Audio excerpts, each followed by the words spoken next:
guys, welcome to Office Blokes Reacts. I'm Office Bloke Dave. I'm Office Bloke Mike. I'm Office Bloke Daz. Collectively, we're all three Office Blokes back together again. Hey. Yeah.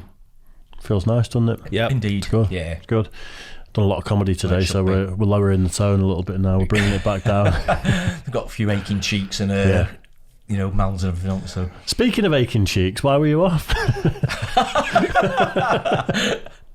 had the norovirus. Norovirus, nice. Oh dear. Which was pretty bad, actually. It hit me pretty hard. I'm very, very, very rarely ill. Yeah. And came down with a really bad virus. And sounded a bit grim. Yeah, I was sort of like housebound till the football's come on, and I had to go football. So all of a sudden, struggled through it with the football, and and then I was all right. I had norovirus a few years back, and I feel like it's the closest I came to death ever. Like I felt that bad for a couple of days. My kidneys were burning. I was like, it was horrific. Yeah, really bad. Grim, definitely. Anyway, so we've got a TikTok, and you can see funny clips of norovirus. It's just bite-sized clips of us. So go to TikTok and type in the Office Blokes. Simple as. We're trying to grow it. We've had it for a month now. Don't we? Doing all right. It's going all right. Yeah. Anyway, right. Bit of World War One. Oversimplified. Love Oversimplified. I do. Yeah, it's always good, isn't it? This is where I get my facts from now. Yeah. Is it? Same. Yeah. Well, same. Full of it, though, isn't it? Yeah. This is an old one. I think this is quite early in the channel. Oh, is it? Well, yeah. World War One was quite a long time ago, mate. It was, yeah. But the way history works is you don't have to make history documentaries in chronological order. Ah, okay. You can do whatever you want. Fair enough. Anyway, we'll get into it. So World War One, Oversimplified, Part 1. Let's do this. The world of 1914, a time of modern technology, culture, and fashion. Truly the height of civilization. Let's have a war. Everyone knew a big war was coming. France wanted some stuff back that Germany had taken from it. Germany wanted to take more of everyone's stuff, and they were building a big sexy navy that was making the British uncomfortable. These two empires thought they were really cool, but lots of different people who lived there didn't think it was so cool. And some of them had even been declaring independence with help from Russia. Everyone was talking about each other behind each other's backs, throwing the fact that military technology had come a long way since the last major war, and suddenly everyone was pretty eager to beat each other up. In this area of Austria-Hungary lived some Serbs and Bosnians who hated living in Austria-Hungary. So the Austro-Hungarian Archduke Franz Ferdinand goes there for a nice drive in an open-top car with his car's route published in advance. And that went just about as well as you'd expect. Some assassins were waiting for him along the way and threw bombs at his car, but they missed and blew up some officers behind him instead. So the Archduke goes into hiding, leaves Sarajevo, and the whole war never happens. Except no, the Archduke doesn't leave, but instead goes back out in the open-top car to visit the injured officers in hospital. The driver takes a wrong turn and by sheer coincidence gets stuck beside one of the failed assassins, who shoots him. Austria-Hungary is understandably pissed about all this, and they think the Serbian government had something to do with it, which they might have. So they go to their ally Germany and say, hey Germany, we're going to declare war on Serbia, and Germany is all for that. So Austria-Hungary send a big list of impossible demands to Serbia, and when Serbia refuses, they declare war. Austria-Hungary and Germany are friends, and Serbia is protected by Russia, who's friends with France, so they all declare war on each other. Montenegro joins in too. France and Britain also have a kind of alliance, so when France says, hey Britain, you got my back? Britain is like, maybe? And then they decide to stay out of it, which is great for Germany, because Germany has a plan. They know that Russia is so big and clumsy that it will take them a while to get ready for war. So with this guy in charge, Germany will send all its troops into France at lightning speed while Russia's getting ready, defeat France, then move all the troops to Russia and defeat Russia, and then we all speak German and eat Pfefferpottast every day. Just one problem. France has loads of forts and defenses along its German border, and Germany can't waste any time fighting them, so Germany decides to go around them, through Belgium. Belgium is neutral, but Germany wants to march 750,000 troops through it to get around France's defenses. They're hoping Belgium will just kind of sit down and shut up, but they don't. They fight back, and they're pretty good too, so they slow the Germans down. What's worse is that Britain shows up, and they're pretty pissed that Germany's invading neutral countries. So now Britain declares war on Germany. So Germany push on through Belgium and commit some atrocities along the way. They also wear spikes and sometimes skulls on the uniform. So if you're trying to not look like the bad guys, good job. The Allies have a propaganda extravaganza, and this starts having an influence around the world, notably in America. The US President Woodrow Wilson sees himself as a bit of a Jesus figure and spends most of the war trying to get everyone to just hug it out. But there's also a large population of ethnic Germans living in the United States, and when the war first broke out, they were like, yay, Germany. But now that they're committing atrocities in Belgium, they're less enthusiastic. Let's play Spot the French Soldier. Did you see him?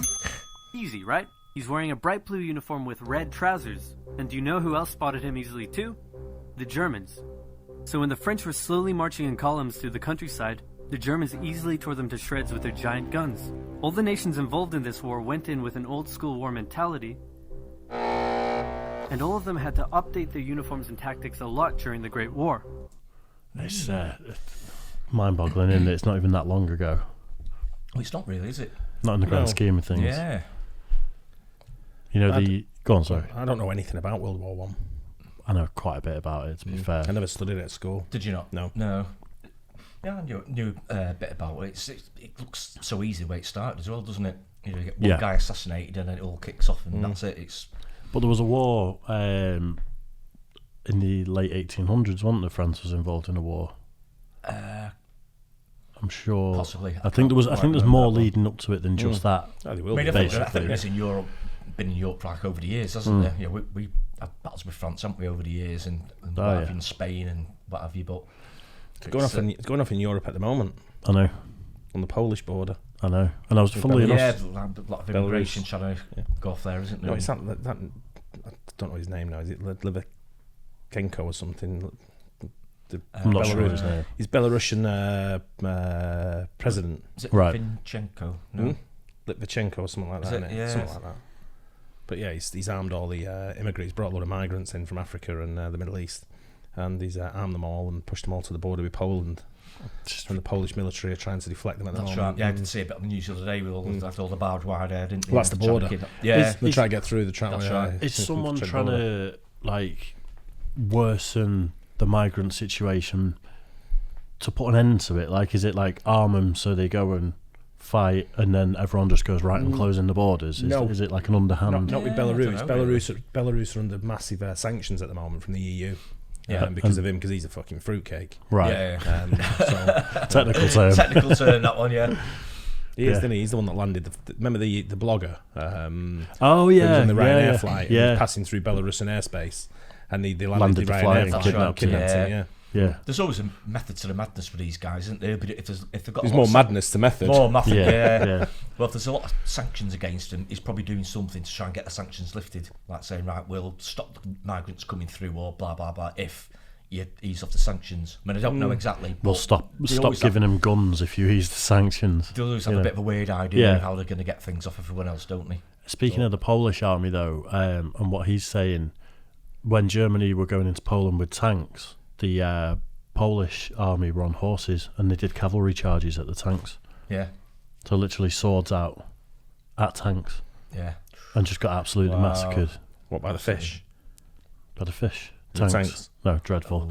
No, but it's that old school mentality of wars were fought on horseback, people riding at each other, and then suddenly. That's what I say. It was like. Well, now it's still not like that. Sorry, Mike, to cut you off. But it's still not like that. Now is it where you're going in with aircraft and stuff? That's not it anymore. No, with wars.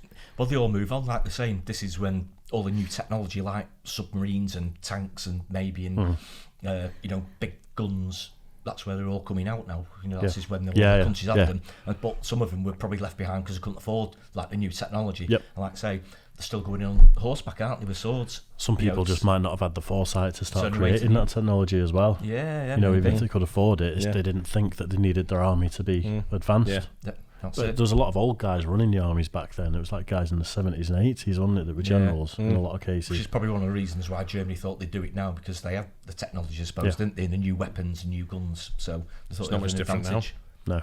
No. Yeah. Bloody Germans. No, I'm talking about the age. I'm joking. Because this war was going to be like nothing anyone had ever seen before. Russia's ready for war, and way earlier than expected. Hey, Austria-Hungary, can you get on top of that? Oh yeah, sure, we've got this. Nope. So Germany has to send some troops back to the east to defend against the Russians. The chief of staff of the Austro-Hungarian army is this guy, and although he is handsome, he turns out not to be the best military strategist. Austria-Hungary constantly ignores Germany's advice, and then comes running back to Germany whenever they get in trouble. Austria-Hungary even gets its ass kicked by tiny Serbia, who repels all their invasion attempts at the start of the war. It's better news for Germany in the north, though, where they almost completely wipe out the Russian Second Army. Back on the Western Front, the Germans continue advancing and are in sight of Paris. At this point, anyone would be forgiven for thinking the Germans were going to get that quick victory after all, but then things start to go wrong. The French commander-in-chief knew something had to be done, and he ordered his armies to stop retreating. In the resulting battle, a gap opened up in the German lines. If a gap opens up, the enemy can use it to flank you from the side and behind, so the German armies have to retreat. The Allies launch a counterattack, so the Germans dig into defensive positions. The Allies do the same. Then both sides move north, trying to outflank each other along the way. When they reach the sea, they're in a stalemate with trench systems running the whole way from the coast to Switzerland, the beginning of trench warfare on the Western Front. Here's how trench warfare works. Two opposing lines of trenches with no man's land in between. One side would pummel the other with hundreds of thousands of artillery shells, sometimes for days at a time. This had a huge psychological effect on the soldiers, leaving many shell-shocked. Then, the attacking troops would leave their trenches and rush across no man's land, a muddy wet mass of shell craters and barbed wire. The defending trench would unleash machine gun fire on the attackers, inflicting thousands of casualties. The attackers would send wave after wave until either they gave up or the opposing trench was finally overrun. There would be months of fighting and the deaths of thousands in order to gain a few meters or kilometers of land. Living in the trenches was hard work too. Corpses, mud that could swallow you whole, pools of poisonous water, rats, disease, the smell. It's insane that millions of soldiers put up with these conditions, and commanders ordered them to do so for years. It's horrific, really, isn't it? The conditions were absolutely horrendous by all accounts, weren't they? Yeah. Absolutely terrible. Like I say, I never studied World War One. It achieved nothing. It's sort of widely regarded that it was just an absolute waste, and nothing changed. Loads of people died. It's just a horrific thing. I actually know a bit about it because you were there. Because I was there.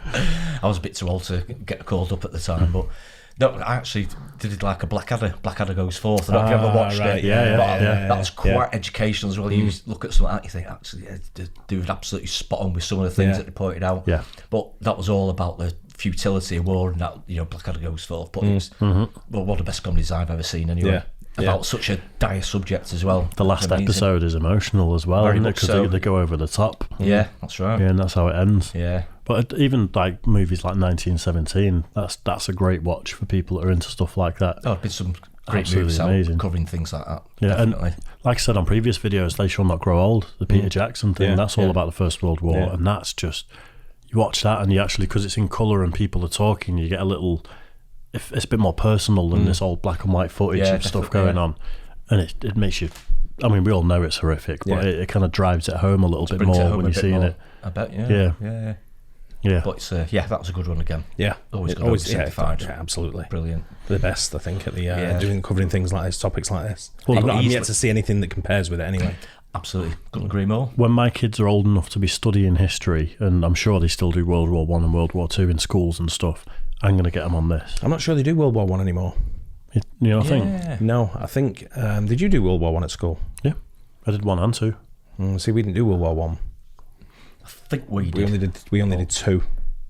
Yeah, because we went to museums and stuff as well. And I'm not sure what they do these days, to be honest. I don't think they do, because my son would have done it. Yeah. Or both of them would have done it, and I don't think neither of them have done World War One or World War Two. May have done a little bit on World War Two, but not much. You know what? It's a vast oversight to not teach World War Two, and especially the Holocaust, because people forget. Well, people forget about that. That's one of the worst atrocities in recent history. Yeah, absolutely. Yeah. If you forget about that, someone will do something similar again, and you could argue that people are currently in certain countries. Well, could do indeed. But you've got. It's important that you teach World War II. I think at least it really is. So even if they don't study it, all my kids are watching Oversimplified. Great idea. Yeah. I'll ask them later. Yeah. Hope you guys enjoyed that too. Don't forget to like and subscribe. Hit the bell, and we'll catch you on the next one. Cheers, guys.